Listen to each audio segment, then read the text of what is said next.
ka kunkɔrɔta ye ala k'o kɛ amina an bɛ ala deli jamana marabagaw ala k'u dɛmɛ amina min b'a to jamana bɛ se ka kolo suma amina ka jamanaden bɛɛ ka dugawu k'u ye ka dugawu ɲini u fɛ amin ka maliyɛn bɛɛ fo jamana kɔnɔ ani jamana kɔ kan k'aw yɛrɛ kunnafonidilaw bamananw ɲuman ko minnu tɛ san sɔrɔ ni juru tɛ o kuma n'i y'a ye i bɛ kuma mɔgɔw b'a mɛn dɔw de bɛ k'a sababu ye an bɛ media bɛɛ fo a sababu kɛ aw ye ani minnu bɛ tila k'a cari k'aw bɛɛ lajɛlen fo aw ka jija n'aw ka cɛsiri la ka ala deli an bɛna kuma minnu fɔ ka kɛ kuma ye kuma minnu ni a bɛ mɔgɔw kunnafoni a fɔ min ma tubabukan na éveiller les consciences pour que hakiliw ka se ka kunu ka kow faamu politiki tɛ bolokurun fili tɛ hakilila kɛlɛw de don hakilila fɛɛrɛw de don donc en tant que président du parti a certaines façons ka wele bi n bɛ hukumu min kɔnɔ peut-être que jɛmukan kuncɛli la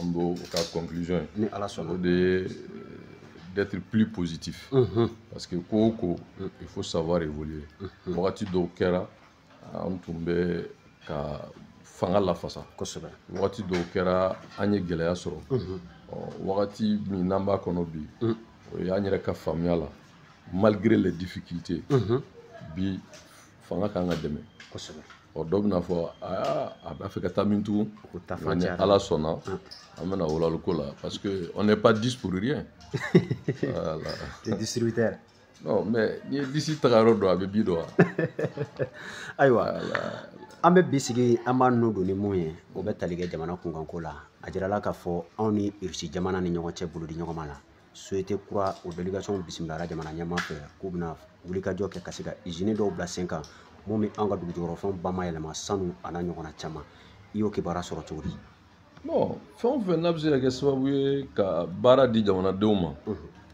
ka kɛ sababu ye ka ba don usine ko la hakilila ɲumanw don mais a mago bɛ fɛn dama dɔw la an tɛna walawalali ko la parce que an ka jamana in usine culture t'a la quoi voilà parce que ba Modibo de tun y'a daminɛ a ma ɲɛ u bolo n'o tɛ awɔ n bɛna le Sokaramu tun bɛ yan radio dilaw ni fɛnw Sonaremu tun bɛ yan Somiex tun bɛ yan distribution fɛnw na Comatex tun bɛ yan fo ka taa se CMTR ma ani usine fɛn Sonatamu bon a bɛɛ bi o de kan ka kɛ k'o de bilan kɛ mun de y'a to o baara ninnu ma sira sɔrɔ pourtant o usine ninnu fana a kɛra ni jamana minnu ye o ye jamana bilenman ninnu de ye quoi voilà jamana bilenman jumɛn rouge ninnu bon donc du coup jamana tilara ka sen kura min kɔnɔ sɔrɔ nasira la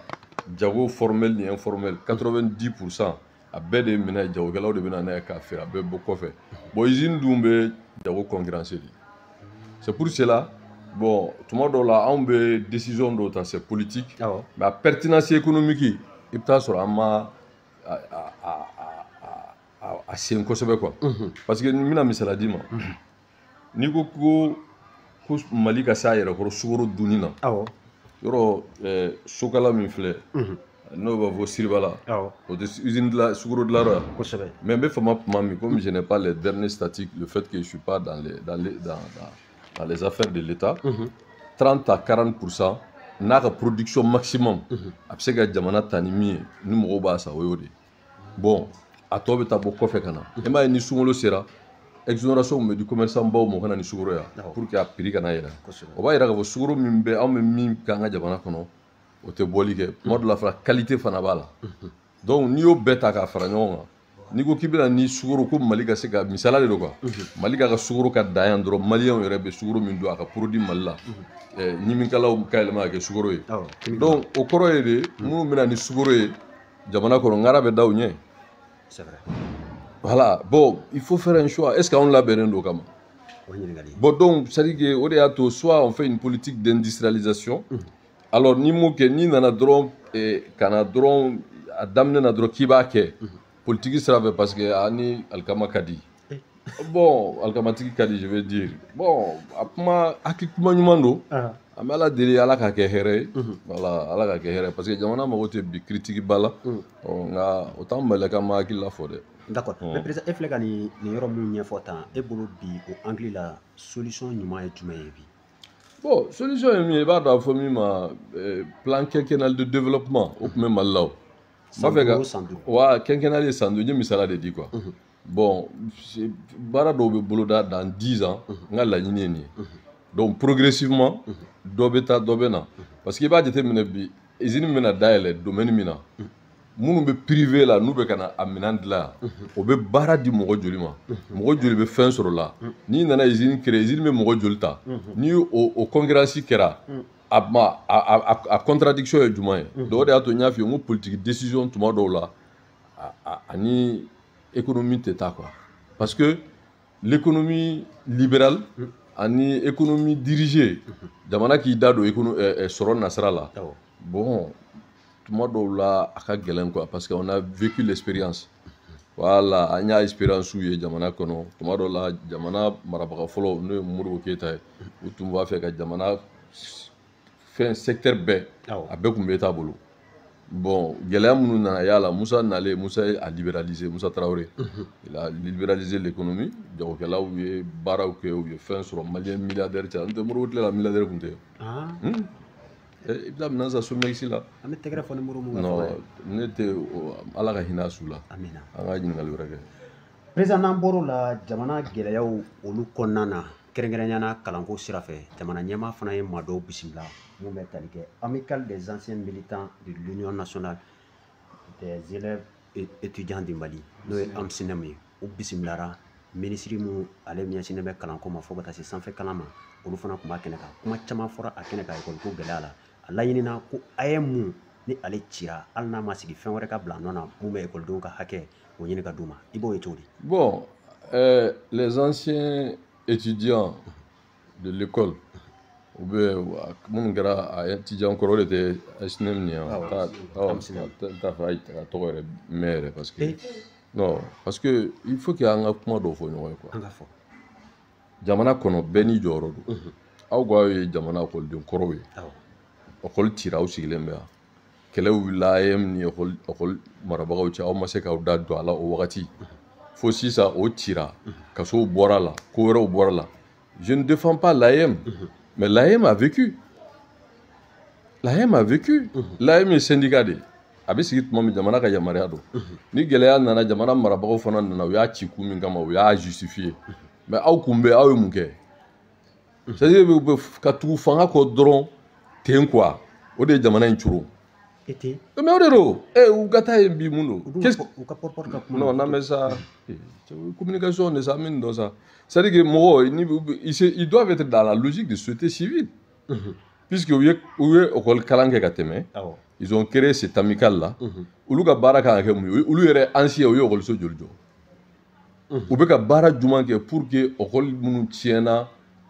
parce que ni olu ta ancien élèves ça veut dire que baarakɛlaw de don u bɛɛ bɛ baara de la bi olu ye fond jumɛn de créer fond de solidarité pour que jamana y'anw kalan an ye école kɔrɔw ye an farala ɲɔgɔn kan k'an bɛ école kuma fɔ olu ka bilan yɛrɛ ye mun ye en terme d'apport jamana kalanko la u kɛra sababu ye ka école karamɔgɔ joli recruter k'a di école ma yɔrɔ min ni école ko gɛlɛya bɛ yen u kɛra sababu ye école tuma min na ni inondation kɛra ka se ka wuli ka taa yɔrɔw lajɛ gɛlɛya bɛ yɔrɔ min ne serait que symboliquement k'u ka contribution b'o ye jumɛn kɛ maintenant ka réussi fanga bara bon fanga b'a fɛ ka min fɔ fanga b'o fɔ olu yɛrɛ fana bɔ micro la bon jamana bɛ nin de la u bɛ nin na u ye nin kɛ bɛɛ nɔfɛ u ye nin kɛ Alpha nɔfɛ yan u ye nin kɛ ATT nɔfɛ yan u ye nin kɛ IBK nɔfɛ yan bon ne bɛ nin système ninnu dɔn quoi tu sais qu'an ka problème ye min ye il faut éviter d'être des affidés du pouvoir bɛɛ n'i ka rôle don n'i bɛ fanga lafasa i b'a lafasa et assumer clairement anw ye fanga lafasala ye an bɛ fanga kɔ mais n'i bɛ société civile la i tɛ bila fanga contrôle la mais i bɛ baara de kɛ baara min fanga yɛrɛ b'a dɔn e ka baara i bɛ k'a kɛ k'a ɲɛ fanga b'i accompagner tuma dɔ la n'i y'a ye fanga yɛrɛ bɛ ka taa sira dɔ fɛ n'i yɛrɛ ka faamuya la a man ɲi vu que expérience b'a la expertise b'a la parmi vous il y a même des experts a bɛ se ka correspondance si fanga ou bien k'aw impliquer ou bien même faire de la médiation ka taa jɔ ka dɔ bila AM nɔ la o kuma ye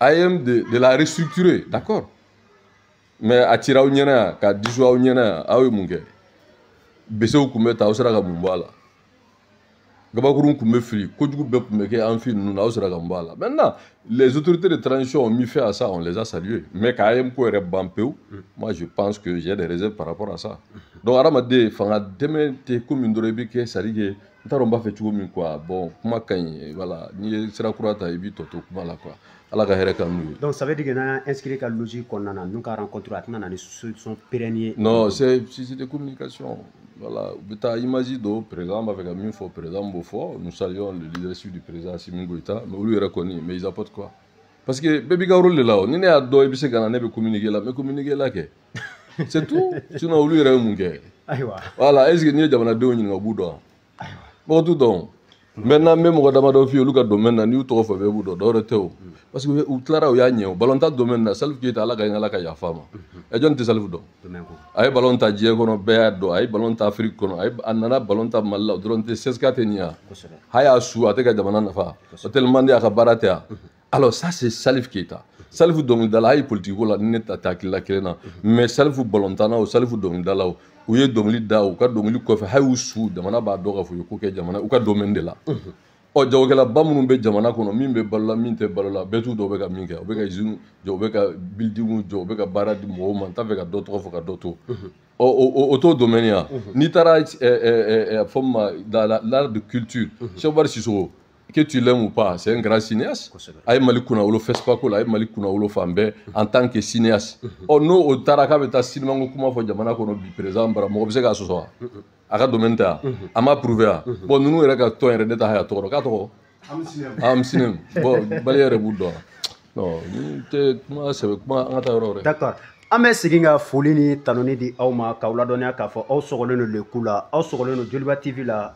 Voix de Bamako Musabugu 24 a Bamako CDR Media ani Énergie Digitale an bɛ nin bɛɛ lajɛlen sanfɛ président Kurukanfuga ko o fana b'a la an bɛ taa école ko o kunkanko kuma na ministre mun ɲɛsinnen bɛ mara cɛma bɔli ma Ablaye Mayiga général de division a tun ye bataki dɔ bɔ k'a lase marabolo ɲɛmaaw ma ko u ka état des lieux kɛ écolisow la jamana ka écolisow la u sigiyɔrɔ la ka papier kɛ ka bila ka na di a ma walasa écolitɔ minnu n'o kan ka kɛ le 4 novembre fɛɛrɛ bɛ se ka sɔrɔ a la cogoya min na a ma da o ma a yɛrɛ ye tɔgɔma bolo ta Bamako kɔnɔna na ka taa sɔn jɔ écoliso dɔw la i y'o acte ye cogo bon an b'a fɔ hakilila ɲuman don c'est à dire il faut toujours faire un plus hali ni gɛlɛyaw bɛ yen ka dɔ fara i ka cɛsiri kan voilà hali ni gɛlɛyaw bɛ yen hali ni fɛn dɔw bɛ yen majɛw b'o la hali ni fɛn dɔw bɛ yen jalaki bɛ se ka y'a la mais ni fɛn dɔ bɛ ka kɛ ka laɲini dɔw boloda k'a fɔ an b'a fɛ ka ko dɔw kɛ a kana kɛ communication ye quoi voilà parce que anw degelen don min na kosɛbɛ communication de ka bɔ ka image yira mɔgɔw la ka kuma belebelebaw fɔ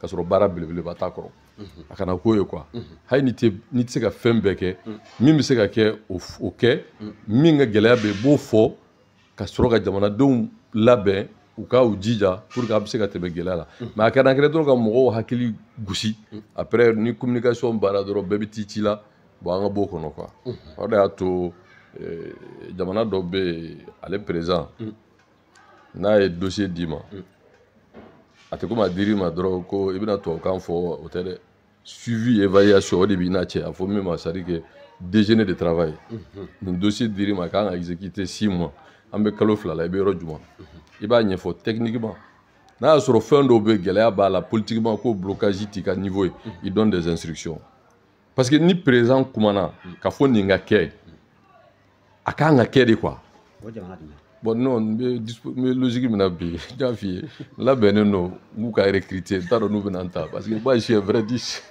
olu bɛ voilà tout ta bon n t'a dɔn u bɛ min na ne y'a f'u ye u ka 10 ɲini quoi 10 de t'u bolo quoi donc o de y'a to n t'a fɛ ka voilà donc voilà an kan k'o sugu de kɛ quoi voilà ni jamanakuntigi kumana dɔrɔn a bɛ c'est à dire que mise en œuvre ye wajibi de quoi o de y'a to jamanakuntigi ka kuma man ka caya mais ni ministre bɔra ko nin bɛ kɛ nin bɛ kɛ nin bɛ kɛ n'a ma kɛ b'a fɔ an bɛna fɔ ministre bɔra a ko a bɛ nin kɛ a ma nin kɛ bɛɛ bɛ siran ka taa nin kuma in ɲɛfɛ bon a bɛ kɛ cogo di bɛɛ fana sirankun don fana o ala a bɛ faamu ala ka nɔgɔya ala ka ko ɲɛ quoi fɛn min kɔni ye bɔlɔlɔsira bɛɛ minɛ dɔgɔkɔnɔ in kɔnɔ o ye Musa Mara ka tɔgɔma ye ka Europe jamana sɛgɛrɛ a taara activité politique olu kɔnɔna na France jamana na mais an ye jaw ye k'a fɔ ko maa dɔw taara ka taa ka sigi dɔw ka o boycotté foyer kɔnɔna na président ye nin waleya ye cogo di a kuma cayara dɛ. Bon minnu taara ka taa ka d'abord yanni an ko kuma yɛrɛ fɔ Musa Mara yɛrɛ ye jɔn ye fɔlɔ. A fɔ an ye. Musa Mara c'est un homme, un chef de parti politique. O fana kɔnɔna la Ala y'a jɔyɔrɔw d'a ma a kɛra maire ye commune 4 la. A ye députéya kɛ hali ni o députéya ma mɛn sen na. A ye ministériya kɛ IBK ka gouvernement na hali n'o fana ma mɛn. Tatamini ka gouvernement il était ministre. A yɛrɛ Tatamini a y'o jɔyɔrɔ ta kɛ premier ministre o fila bɛɛ kɛra IBK ka gouvernement donc parti politique ɲɛmɔgɔw kun don o yɛlɛma la. Et puis a kɛra jamana premier ministre a kɛra ministre a kɛra maire donc Musa Mara vraiment mɔgɔ bɛ se k'a fɔ il a statut d'un homme d'état parce que n'i kɛra premier ministre kɔni jamana kɔnɔ fɛn min ni président cɛ o y'o dɔrɔn de ye bon ni o wulila jamana kɔnɔ légalement a bɔra jamana kɔnɔ légalement de donc a bɛ taa yɔrɔ min fana jamana faamaw b'a dɔn a bɛ ka taa Faransi a bɛ taa min na fana o dɔnnen don ɲininkali fɔlɔ min bɛ kɛ est-ce que Musa Mara était dans un cadre légal parce que il faut que an ka bɔ nin kɔnɔ quoi n'o y'a kunbɛ hukumu e ka n to yen n ka nin yɔrɔ fɔ c'est extrêmement important Musa Mara bɔra légalement jamana marabaga dɔ a bɛ ka taa Faransi o y'a bali ka taa o dun ye ne bali ka taa o ma Musa to y'a ka taa non juste hakilima bɛɛ b'a dɔn kulu kun caman ye fɔ a ma taa bon a taara baara min fana kɛ est-ce que a sariya sɔsɔ don a sariya sɔsɔ tɛ ni sariya sɔsɔ tɛ en quoi des individus qui ne peuvent même pas s'assumer publiquement bɛ bɔ ka taa ka fɛn perturber moi je condamne non parce que il faut qu'an ka ɲɔgɔn an ka ko dɔ faamu quoi politique tɛ gabakurunfili tɛ quoi c'est pas une affaire de bado c'est pas une affaire de bado quoi ka bɔ vidéo kɔfɛ dɔrɔn ka bado kuma ninnu fɔ o tɛ quoi tunkarankew an b'u fo tunkaranke ye Mali bɛɛ de ta ye kosɛbɛ donc jamana président mana bɔ maliyɛnw bɛ yɔrɔ min na n k'a n'u bɛ sigi ka kuma premier ministre mana bɔ maliyɛnw bɛ yɔrɔ u bɛ sigi ka kuma foyer min filɛ nin ne yɛrɛ delila ka taa n ye meeting kɛ yen foyer meeting bɛ kɛ cogo ne b'a dɔn foyer ninnu na responsable de b'a la i bɛ taa sɔrɔ bɛɛ ka partisan bɛ yen bɛɛ ka sensibilité bɛ yen mais foyer ninnu sigira jamanadenw de bɛ yen dɔw bɛ taa u tɛ meeting kɛ u bɛ taa dɔrɔn ka taa ziyara la ka taa foli visite kɛ u bɛ taa nanaw fo an tɛmɛtɔ don u bɛ mɔgɔw bɛ ɲɔgɔn fo mais u tɛ meeting kɛ bɛɛ n'i ka politique kɛcogo don mais ATT delila ka meeting kɛ mɔgɔ wɛrɛw ye meeting kɛ n tɛna u bɛɛ tɔgɔ fɔ ala ka hinɛ ATT la ne yɛrɛ ye meeting kɛ mɔgɔ sɔrɔla k'a fɔ a don y'a sɔrɔ j'étais 4e vice-président du CNT les images existent ne taara ACRT bureau sigili la Faransi u ko ne ma k'a bɔlen ATT ka meeting la mɔgɔ mana olu ka foyer kɔnɔ min ye jama bɔra ka min ka kuma lamɛn ka ne bɔ o don ko bɛɛ n'a wagati tɛ mais mɔgɔ tɛ se ka taa foyer la ka sɔrɔ i ni foyer ɲɛmɔgɔw ma bɛn a la o yɔrɔ dɔ de bɛ yen o dabɔlen don réunion kɛyɔrɔ de kama donc ni mɔgɔ min nana n'a ka di mɔgɔ min ye o bɛ n'i sigi k'a lamɛn n'a man di mɔgɔ min ye o bɛ taa ci la agressé ku kana fɔ a ho kun ye mun ye vous rendez service à Musa ne y'a fɔ a ka disi ɲini parce que ninnu tɛ se Musa la quoi c'est bado c'est farfeli c'est mouche là c'est vanipier là o tɛ se a la o non Musa c'est une matière intellectuelle c'est un intellectuel c'est un homme qui est brillant c'est un politique a y'a ka parti créé ma transition tɛ yen donc si Musa on veut montrer que Musa bon i bɛ min nɔfɛ n'o y'o fɔ Musa Asimi yɔrɔ Musa bɛ yen de kɔ mais a jo tɛ an ka parti de b'a bolo ne k'u ma u ka ne recruter minnu tɛ se Musa la il peut pas on n'attaque pas non c'est les idées a taara kuma min fɔ a b'o de lamɛn est-ce que a ye kuma min fɔ kuma b'a la kuma min qui est contre vérité ou kuma min bɛ se k'a yɛrɛ c'est à dire que le décrédibiliser a b'o de ta o argument de ta k'o de exploiter mais ka taa dɔrɔn waa i y'a kɛ ka bɔ foyer kɔnɔ a bɛ se ka mɔgɔ gɛn ça c'est du montage c'est faux. Non, c'est des gens qui... Musa a communiqué. Maintenant, ne bɛ se ka Musa jalaki yɔrɔ min na a ye kuma min fɔ min tɛ kuma fɔta ye o bɛ ne bolo. Ah non, t'o fɔ. Je suis un diche. Moi, je suis pas mis en mission. Ne y'a vous tester. Non, moi je réponds pas à ça. Ça c'est déjà entendu. Ne tɛ n da don la. Non, n tɛ n da don si la ko une date d'élection qui n'est pas connue comment il peut être candidat de ça.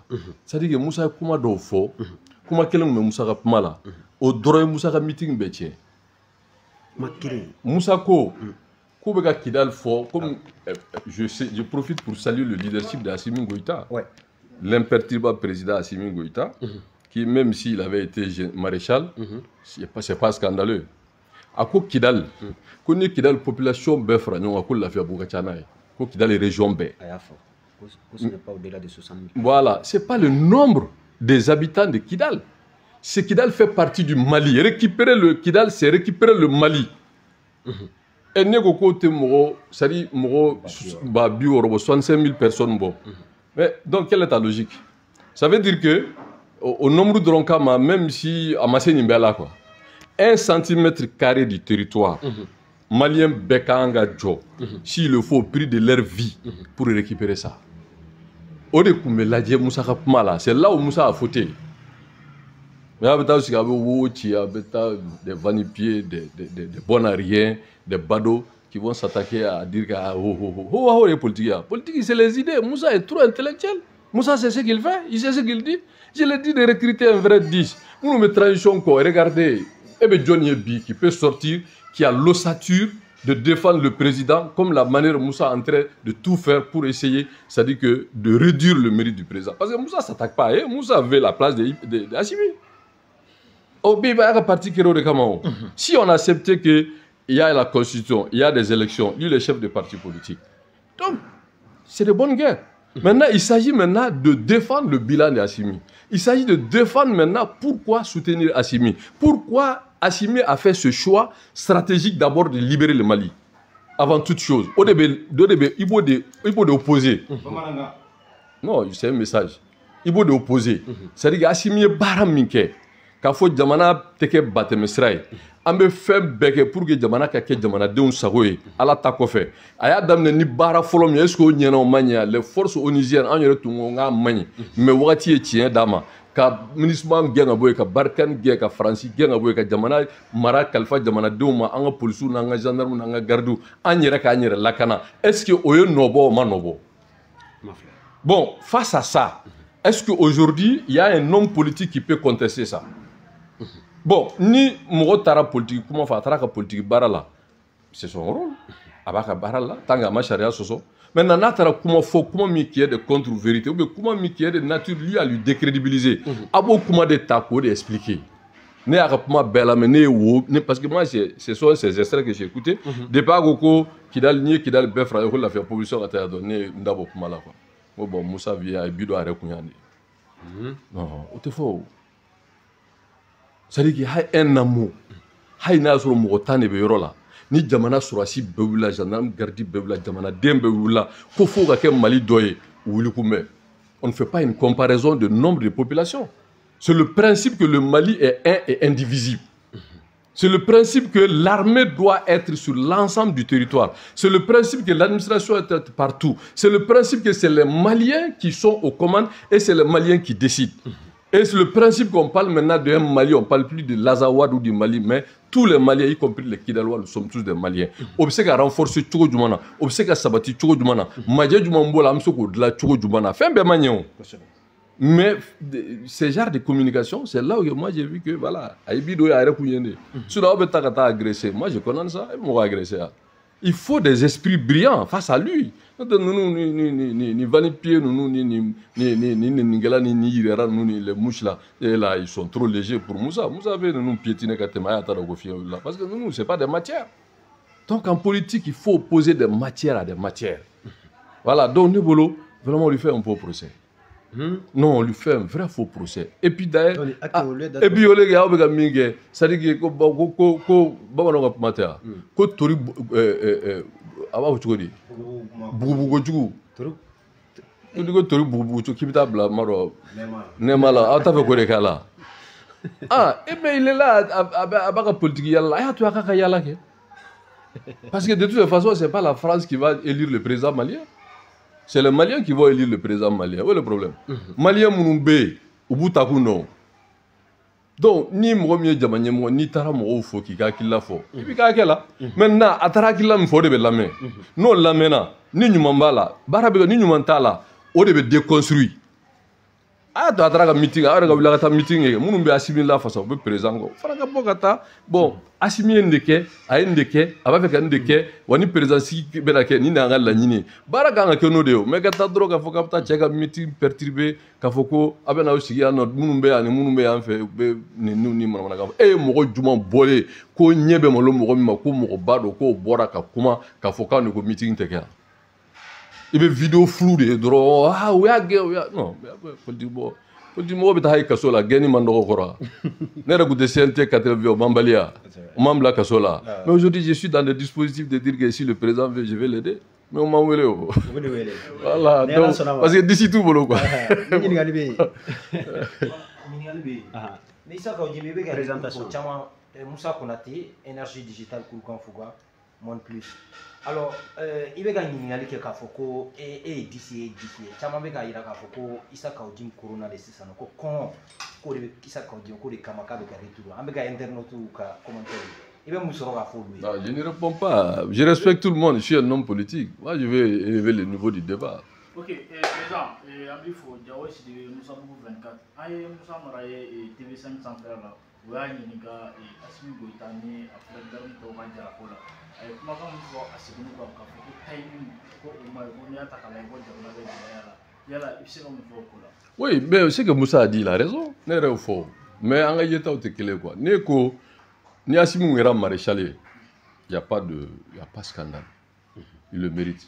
Yɔrɔ général de forêt maréchal yɔrɔ o kɔni b'o sanfɛ n'a kun kɔrɔ ye problème t'a la c'est à dire ko dɔ de kɛra jamana in kɔnɔ Assimi à travers l'armée que je salue l'armée il est le leader de l'armée aujourd'hui a ye décision min ta n'a tun ma ɲɛ anw b'a fɔ an y'a fɔ a ye ne y'a fɔ yan n ko MINUSMA gɛnni Barkhane gɛnni fɛ ko tɛ ils ont assumé k'u gɛn u gɛnni est-ce que a fisayara jamana ma a ma fisaya jamana c'est là la question u gɛnna jamana ye sera ka min sɔrɔ k'u to yen o ma sɔrɔ bon o yɛrɛ dɔrɔn hali n'a kɛra maréchal ye ça suffit mais a timing ma ɲɛ a kɛ wagati parce que tuma min Kidal a été libéré Ber a été libéré Anefis a été libéré yɔrɔ in tɔgɔ avion bɛ jigin yɔrɔ min na yɔrɔ in tɔgɔ Tesalit a été libéré Agalog a été libéré n'o wagati la ni Assimi tun ye nin décoration ninnu ni élévation graduation ninnu kɛ vraiment bɛ fɔ n'i ye coupe du monde ta ou bien coupe d'Afrique ta n'i nana ni joueur ni million 500 ma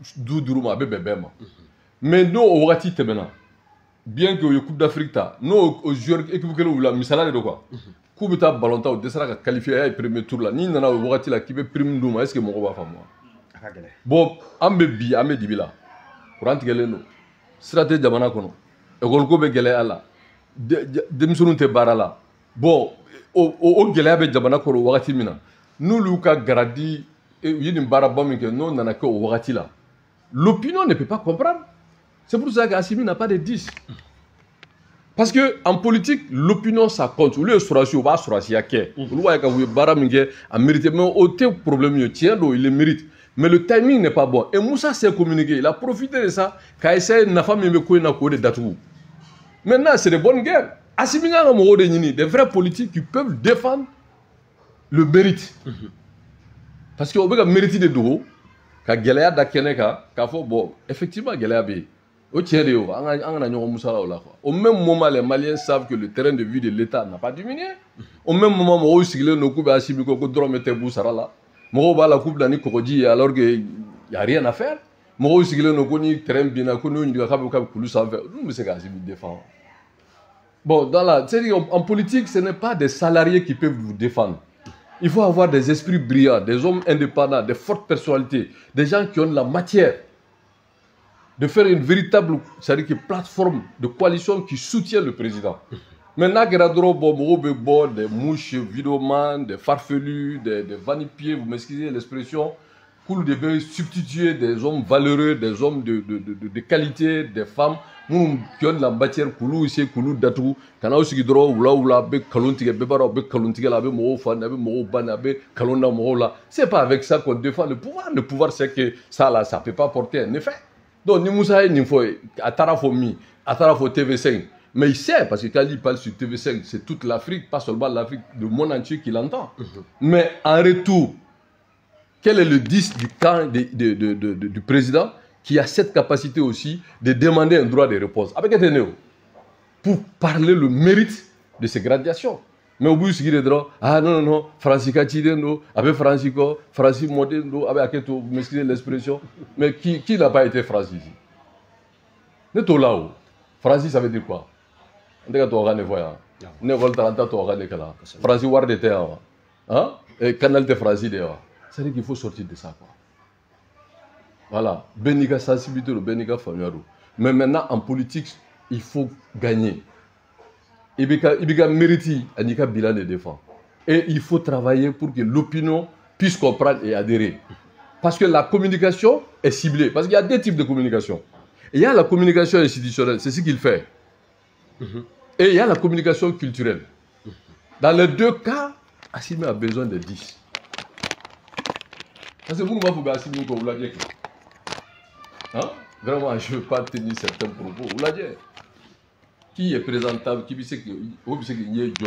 a cette, c'est-à-dire qu'au statut, qui y a Moussa Baranier là, en débat intellectuel, quand Moussa a argument ou a démonté à Abemi, il faut être un vrai 10. Voilà, il faut. Timing n'est pas bon. Et quand vous soso, tu ne défends pas Assimi, non. Mais Assimi va mériter des fois. Bara Minkera Nyena, mais Ninta Kewagati. Et sur ça, je concède. Mais qui ne diminue à rien le mérite de ces grades-là. Voilà. Il y a le Warabi. Ah, Tony Jam. Il s'en connaît à Bamako. Président, nous aussi, il y a la déclaration de Chouel pour la Mouyola. Ani Ablaï Maïga, Abola, assurance d'immigré élection Kola. Bon, nous connaissons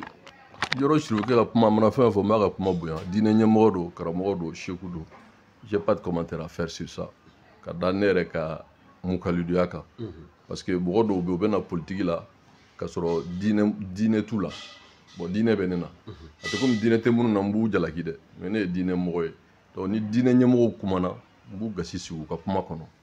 Voilà, mais ni politique terrain là, je sais quoi dire. Voilà. Maintenant, vous avez la deuxième question.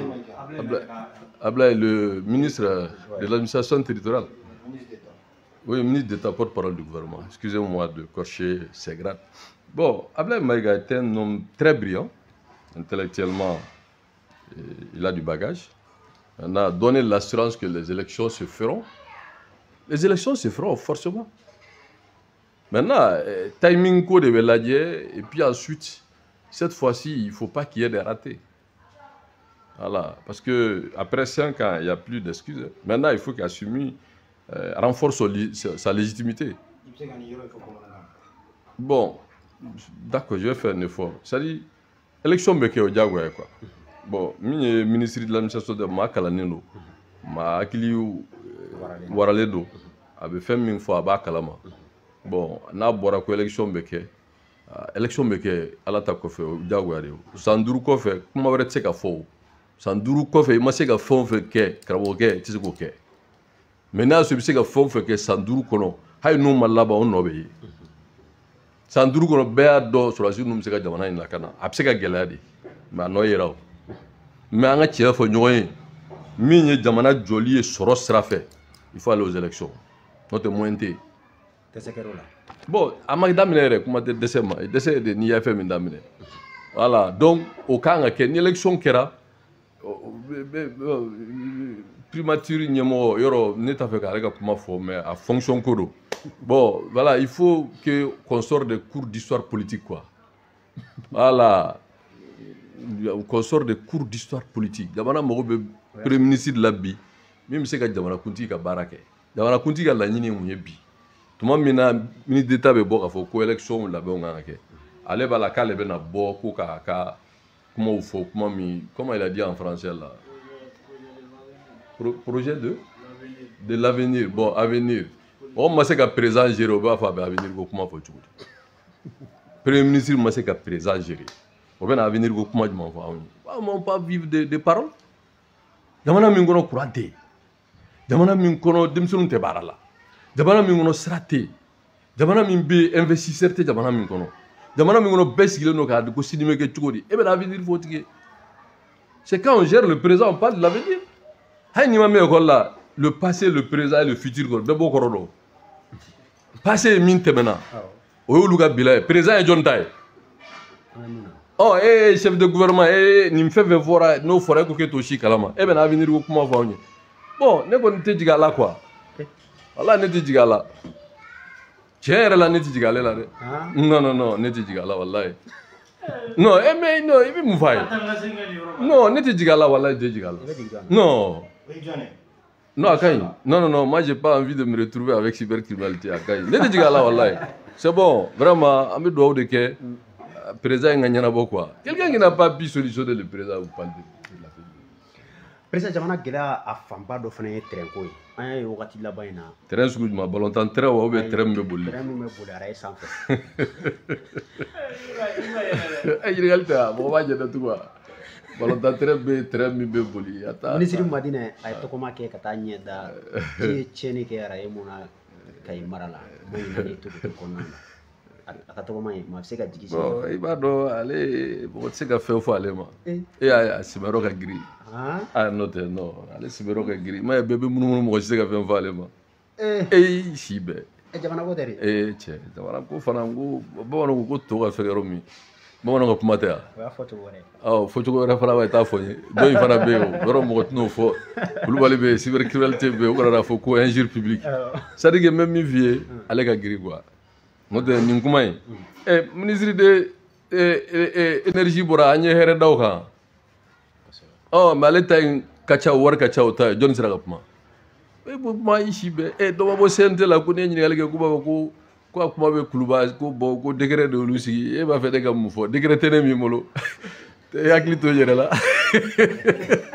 c'est-à-dire que nin ko ninnu a bɛ duwawu de kɛ quoi c'est-à-dire que mais mɔgɔ bɛ se ka nin fɔ wa fɔcogo bɛ nin na dossier de bɛ nin na wa dossier nin ye dossier yɛrɛ ya mais bon i bɛ ka tile kɔni terrain kun tɛ o bɛ grève la mais ni wari bɔra a kan ko k'a don terrain na wari bɔra terrain ma sɔrɔ terrain tɛ yen n'a fɔra ko ka taa sira de lajɛ ko ji ye sira tiɲɛ bon ni ye kumaw de ye dɔrɔn kuma minnu n y'a f'i ye ale ka girin ni mɔgɔ bɛ ka girin bi ayi a sɛbɛnnen don min na o de ka girin donc n'a sɛbɛnnen don yɔrɔ n'o ka girin bon an bɛ munumunu an bɛ duwawu kɛ ala ka sira ko n'a ji ko ala k'a nɔgɔya. Dɔw fana ka jiginna yɔrɔ ye mun ye ko sani terrain ko ka bila sen kan ko a bɛ ka ɲɛsin sanfɛ sira ko ma avion ko jamana mun ni a sɔrɔ waralen tɛ kosɛbɛ ko. c'est à dire que yanni i ka fɔ i bɛ pan i bɛ tagama fɔlɔ de quoi. Non, n'amène ça. Yani mɔgɔ ka fɔ i bɛ pan k'a sɔrɔ i bɛ tagama. Anw ka jamana priorité fɛn minnu ye fɔlɔ en termes de désenclavement. Nafa b'a bɛɛ la dɛ. Bi ka sira dilan ka bɔ Bamakɔ ka taa Kayi ka taa Yɛlɛmane ka taa Ɲoro ka taa fo Kidira frontière la. Ka sira dilan ka taa fo Laginɛ ka sira dilan ka taa Sikaso ka sira dilan ka taa fo Gawo fo Menaka ka a lakana. O bɛ nafa min don jamana kun. Kalo kelen avion to do jamana kun san 10. C'est des privilégiés qui voyagent en avion, ça compte. Maintenant minnu bɛna ka jamana balo o tɛna avion fɛ en grande partie o bɛna bateau mana jigin a bɛna mobilibaw de kɔnɔ n'est-ce pas a bɛ tɛmɛ dugu o dugu la a b'o bɛɛ servir bon o baara in na ni mɔgɔw ye i bɛ parce que o de y'a to fɔ ko il faut planifier ses ambitions quoi i y'a mɛn wa donc n'i ye fɔ n bɛ nin kɛ a musaka t'i bolo i b'i yɛrɛ éparpiller mais n'i ye kelen kɛ k'a ɲɛ k'o maîtriser i bɛ taa filanan na au moins ça i b'a dɔn kɔni nin ɲɛnabɔra n bɛ nin kɛ mais n'i ye nin fɔ ka nin fɔ a dun si labɛnnen tɛ e bolo a bɛ na ni gɛlɛya fara gɛlɛya de kan o de y'a fɔ n ma il faut vraiment bon n t'a fɛ k'o bɛɛ fɔ quoi donc an bɛ dugawu kɛ vraiment Ayisa mais n b'a kuntigɛ kɛ parce que n bɛ dynamique min na bi c'est un peu transitoire quoi voilà bon, m'a recruté, mais j'espère qu'ils vont me recruter parce que d'ici tout boulot quoi. D'ici de tout boulot, le problème est d'ici de tout boulot quoi. Donc, les préparateur à seguir tout va bien, vraiment, nous qui ne sommes pas d'accord avec eux. Et donc, à venir jouer à l'opposant, voilà, d'être à Moshika Keleke, mais je suis là. Voilà, si on a besoin de mes services, ben je suis là. D'accord, Baro Sigi Wakati, Ikona Mewouli, Ida Besse Fendomano et Farande Mewouli, qui a certes. Président an bɛ fo tuguni ne ka ɲininkali o bɛ ta o kɛ Dawuda Konate n'ale prison gardien ka syndicat ye a tun k'a bɛ 48 heures ɲɔgɔnna bɔ jusqu'à a nouvelle ma sɔrɔ yɛrɛ bɛ se ka mun fɔ. Bon, Abado, moi, par principe, tout ce qui est armée, sécurité, je suis très discret, quoi. Jamana be gɛlɛya caman kɔnɔ nin ye fanga ni lakaranko ye an bɛ dugawu kɛ ala ka hɛrɛ k'a ko ye pour que a laɲini fɛn fɛn b'a la ka kɛ jamana lafiya ye jamana basigi ye bon kuma minnu don c'est très délicat c'est très sensible donc on s'en tient seulement à ce qui est dit officiellement an dun ma o fana kuma mɛn a ko la an bɛ fɛn fɛn mɛn o ye bɔlɔlɔsiraw di kuma wɛrɛw ye bon ma fanga yɛrɛ ka kuma mɛn mais sɔgɔmada in na n tun bɛ ka radio dɔ lamɛn o y'a yira k'a fɔ ko ministre de justice ka yamaruya kɔnɔ ko kuma dɔw fɔra o bɛ se ka kɛ sababu ye ka na ni hakilisigi ye an bɛ ala deli ala ka na ni hakilisigi ye ka to sariya kɔ pour que jamana yɛrɛ basigi kama parce que les questions sensibles il faut être responsable quoi donc an bɛ ala deli ala ka a ko kuncɛ hɛrɛ la. O yɔrɔ kibaruya o ye syndicat ye ministre rencontré a ye jigi sigi kuma fɔ ye k'a fɔ ko gouvernement bɛ fɛn bɛɛ kɛ pour que u bɛ se ka se u ka denbaya la hɛrɛ ni baden kɔnɔna na cogo n y'o de f'i ye n fana m'a walawala de donc an bɛ ala deli ala k'a ko ye ka na ni basigi ni lafiya ye jamana mago bɛ fɛn min na bi o ye basigi ni lafiya ye kuma o kuma n'o bɛ se ka dilali kɛ an ka ko kɛbaga ye an ye n'an bɛ critique a ka kɛ critique a fɔ ma tubabukan na constructive an kana kɛ kuma purukuto lafɔbaga ye min bɛ se ka na ni sababu ye ka na ni dɔ fara gɛlɛyaw ni furukufuruw kan jamana mago t'o la et surtout quand vous êtes un leader vraiment il faut avoir le sens et la mesure de la parole. Kosɛbɛ.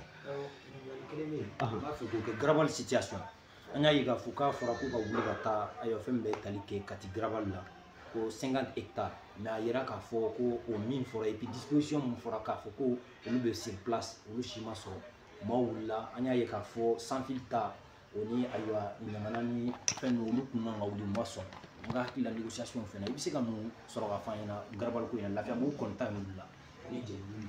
Bon i b'a dɔn Garabali ko in ne y'o kuma fɔ plateau caman kan jamana marabagaw ye kuma min fɔ mɔgɔ tɛ se ka kuma sɔsɔ mais la communication gouvernementale laisse à désirer parce que Garabali ninnu ye jamana de ta ye. Jamanadenw de bɛ baara kɛ bon jamana nana ye k'a fɔ ka sanga ni gɛlɛya dɔ ye min donnen lakanako la ko ninnu yɔrɔw kan ka bɔ u sigiyɔrɔ la ka bila yɔrɔ wɛrɛ jamana b'a ka hakɛ de kɔnɔ a fɔ yɔrɔ min ma ko Sugunikura bɛ yɔrɔ min na o kɛra fɛn bɛɛ kɛra fo ka a dɔw kɛ bolokuru fili ye mais fanga y'u cɛ mais bi Sugunikura bɔ o bɛ place yɛrɛ sɔrɔ yan bon ɲamana min filɛ o bɛ taa don min na ɲamana a kuma cayara mais bi ɲamana ma don dugu kɔnɔ bon a bɛ place min fɔ n'o ye autogare min filɛ nin ye Sugunikɔ mais n k'u tun bɛ i ɲɛ bɛ assemblée nationale kɔfɛla in na u tun bɛ yen de o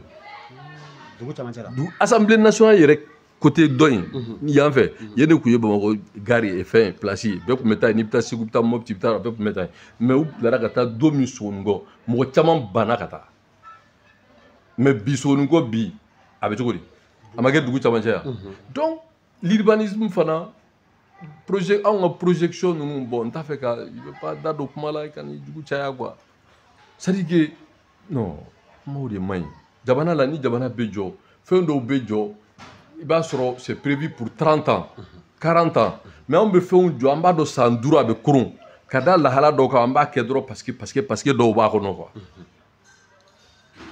o ye fɛn dɔ ye bon fɛn dɔw bɛ yen o man ɲi gidɔrɔnda la hali n'u bɛ kɛ u kan ka don kɔnɔna la à peu près de 1 kilomètre parce que gidɔrɔnda ye sira de ye mɔgɔw tɛmɛ sira don n'i ye Garabali bila gidɔrɔnda la i ye o fɛn sugu bila gidɔrɔnda la même pour la circulation des personnes et bien et les véhicules ça pose problème donc k'u bɔ o place la o tɛ problème ye o problème nana kɛ yɔrɔ min na gouvernement m'a fɔ ma deux choses qui a manqué donc une bonne communication et puis de l'accompagnement et de gérer en amont yan'a ka mɔgɔw wuli sitiw bɛ identifier dɔrɔn tɛ o mais ka a yira a tigiw la k'a lajɛ est-ce que yan ka ɲi wa ou bien u yɛrɛ ka proposition kɛ yɔrɔ la yɔrɔ minnu a tɛ problème poser gouvernement na mais a b'olu yɛrɛ dɛmɛ hali k'a fɔ yɔrɔ min yɛrɛ dira ma o ka fisa ni kɔrɔlen ye un gouvernement procède toujours comme ça n'i ye mɔgɔw wuli i bɛ taa bila yɔrɔ de la min ka ɲi ni kɔrɔlen ye mais a kana kɛ dɔrɔn bon débarras ye alors que u bɛ baara min na nafa bɛ se jamana ma dɔw bɛ yen u bɛ na ni misiw u b'a feere intermédiaires b'a la coxeurs b'a la juru feerelaw b'a la katakatani feerelaw b'a la dɔw yɛrɛ bɛ na u bɛ na balo de feere pendant la journée dɔw ta ye daraka ye dɔw ta ye tilelafana ye ninnu bɛɛ bɛ balo ye c'est un secteur totalement informel mais u bɛ taxes ni fɛnw sara jamanadenw de don donc n'a fɔra ko lakana kɔsɔn k'u kan ka déplacer o tɛ problème ye mais u bɛ taa yɔrɔ min na a kana kɛ yɔrɔ ye yɔrɔ min degun b'a la bi n'a fɔra k'i ka saga kelen san k'i ka taa fo zantigila b'a dɔn yɔrɔ jumɛn kɔfɛ ka taa saga kelen san a bɛ ɲɛnabɔ wa bon ni seli nana sɔrɔ nin na sa a kuma bɛ caya donc moi je pense que n'u ni u sera ka bɛn a la u sera ka yɔrɔ sira bɔ sira minnu fana bɛ yɔrɔ nɔgɔya ka tila ka yɔrɔ ninnu fana viabiliser ka sécuriser bon dans 10 ans a bɛ don dugu kɔnɔ c'est possible mais pour le moment il faut des mesures d'accompagnement il faut une bonne communication il faut que fana jamanadenw yɛrɛ minnu tɛ hali garabalitigiw ye u k'a faamu gouvernement m'a dabɔ tɔɔrɔ kama ka ɲɛsin u ma gouvernement y'a dabɔ de ko ka jamana lakana ka jamanadenw lakana mais olu yɛrɛ fana ka yɔrɔ sɔrɔ yɔrɔ min vraiment u bɛ lafiya sɔrɔ a kɔrɔ ka tɛmɛ u sigiyɔrɔ kɔrɔ kan mais a kana kɛ dɔrɔn gouvernement ni mɔgɔ mɔgɔ bɛ ɲɔgɔn kan kɛ k'u bɛna fɔ dɔrɔn mankan ni kɛlɛ ni ɲɔgɔn faamuyabaliya bon en politique c'est pas une bonne communication. Non, j'ai dit qu'il n'y a pas une bonne communication, il n'y a pas eu de mesures d'accompagnement. Aspect que le fera des mesures sécuritaires au justifier les noms. Mais il ne faut pas aussi, en créant, c'est-à-dire en essayant de gérer un problème de sécurité, de créer aussi de l'insécurité. Parce que l'insécurité n'est pas seulement physique, hein. L'insécurité est aussi économique. Parce que nous avons une insécurité. Ni ye mɔgɔ dɔ b'a kun bɛ baara kɛ lafiyabugu garabali la n'i ko k'a ka taa fo n t'a dɔn yɔrɔ juma k'a ka taa zantigi la ou bien fo samaya mais a bɛ dabila ale bɛ se ka na ka n'a ka juga feere k'a bɛ taa n'o ye samaya a tɛ se mun bɛna kafe feere a tɛ se ka kɛ bon baara caman de bɛ kɛ autour de ces activités là o kɛrɛfɛlaw la mɔgɔ dɔw bɛ yen u bɛ na u ka misi feere mais ni midi sera u bɛ dumuni kɛ dɔ fana bɛ na n'a ka malo ye k'a feere bon ale fana b'o feere a bɛ taa n'a denw balo de la etc etc donc jamana in ye informel de ye quoi. Donc, ni m'o faamu jamana in na k'i sigi bureau kɔnɔ ka décision ta dɔrɔn bon souvent a ma nɔgɔn l'État est l'État mais l'État doit faire l'effort de communication et des mesures d'accompagnement. Ngolona filɛ nin ye n ko mɔgɔw évacuera ka taa Ngolona u bɛ taa don min mɔgɔw y'u ban bi mɔgɔw ye immeuble sɔrɔ Ngolona moins de 500 000 francs terrain u banna la bi e bɛ a été 100 millions i tɛ terrain sɔrɔ yen parce que tuma min yɔrɔ in wulila ka ni sugu jenina ko mɔgɔw ka déplacer yanni sugu ka jɔ Ngolona de dira mɔgɔw ma mais a ma kɛ définitive ye bi yan alors donc diɲɛlatigɛ la il faut être futuriste mais l'État doit accompagner tous les citoyens tant que u ka baara bɛ nafa bɛ se jamana ma c'est ce qu'il faut donc des mesures d'accompagnement et une bonne communication. Ah, je pense que le gouvernement voilà, le pouvoir a besoin d'indices quoi à tout boulot. Ok, il faut un indice. Ah mais sigi kun cɛ ni laɲini kɛrɛnkɛrɛnnen mun bɛ yen ni o ye fanga dɛmɛni sera an sigitɔla i tun y'a kuma fɔ. Mais n y'a fɔ kɛ je l'ai dit c'est à dire que ko in bɛɛ bɛ fɛn min nɔfɛ an k'a jɛya quoi. Et moi je suis informé comme tous ceux qui sont initiés. Comme ARF y'a fɔ a ka kuma kɔnɔ ko ministre de l'administration porte-parole du gouvernement a dit que nous irons aux élections. Maintenant, il ne faut pas que an ka kuma munumunu quoi. Moi et la différence des autres c'est que ne tɛ munumunu kuma ye. Élection bɛ kɛ Assimi est candidat, il n'a pas dit mais c'est ça la vérité. Et je suis prêt à l'aider, à le soutenir s'il le veut. S'il le veut. Mais politique sera que, on est dans barre. On est dans barre. On est dans barre de barfatia. Je suis politique. Donc s'il le veut, c'est beau dimension là. Donc à fois qu'on est bouglé, mais on est bouglé. Mais à voir, on est mochika balangon.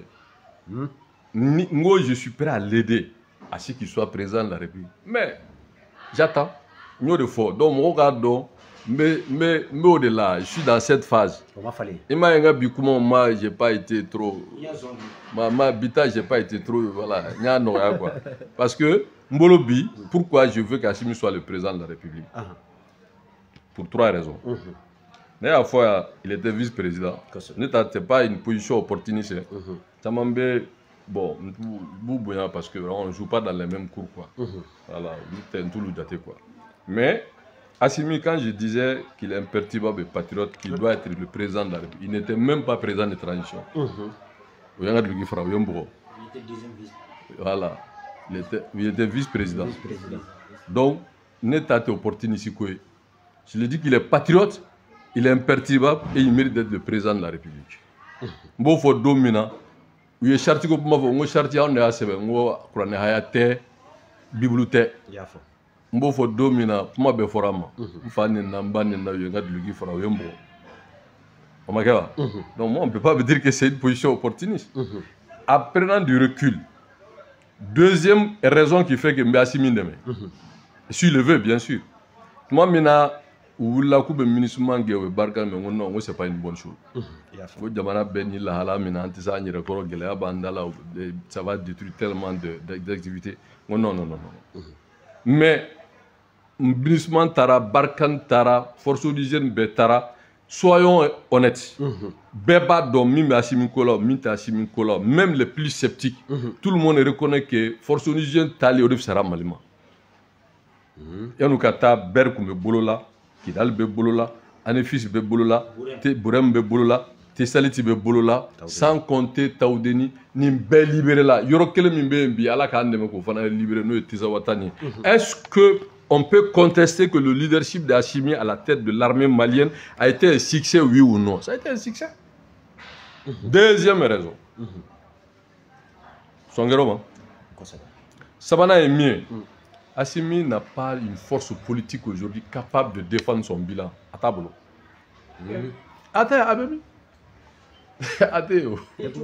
Mais non, mais le gouvernement, son travail, ce n'est pas de sortir, de faire ça. Parce que force politique est mieux.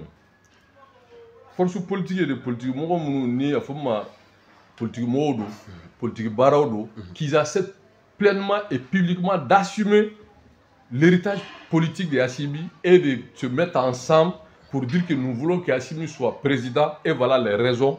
Aller vers les Maliens, les convaincre pour qu'Assimi soit président. À force de et bien, moi, individuellement, solitairement, je n'en disconviens pas. Mais parmi tout ça, il y a des forces qui se sont mis ensemble pour se mettre à rang serré et dire que nous voulons qu'Assimi soit président.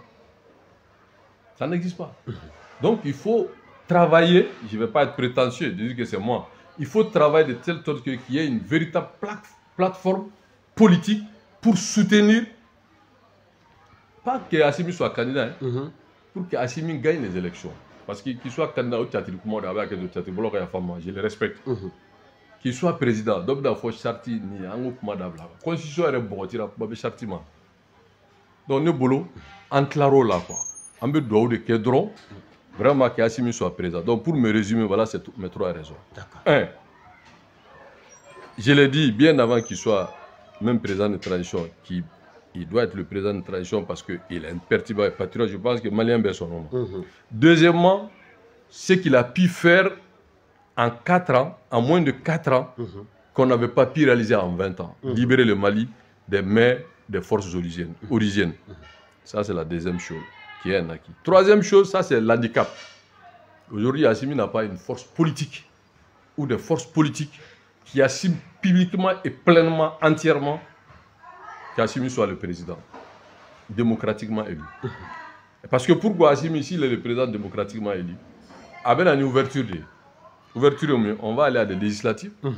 Dans la législative là, Drôme et Tebois là, Korodji Bena, bon, terrain d'Arantara même au point de table là. Et loi Chamambe, nous les politiques, si on rentre là-bas, mais en bas élément, parce qu'on commande, mais en bas élément. Si je rentre à l'Assemblée nationale, la première des lois que je vais demander, mais c'est de changer la loi cybercriminalité. Comme on parce que où on fait la démocratie, où on ne la fait pas. Et à une campagne, il y a comment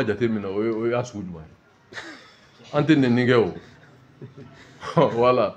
Qualificatif, il faut sortir de ça.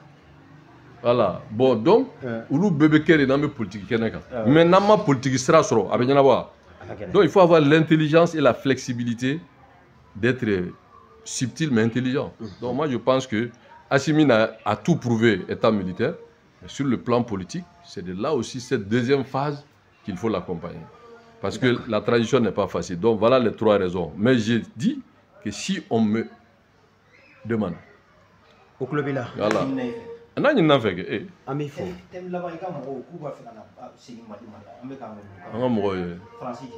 Non, ne faut ça.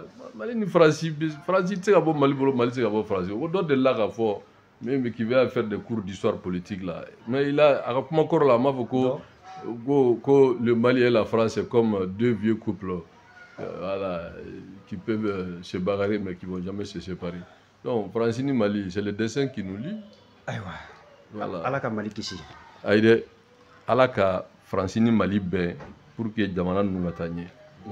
Avec min fo ko kɛra foyer la n'a kɛra France a ma kɛ Buguni ye Bugunikaw b'u fo. Président min fo. Kuma kun tɛ foli.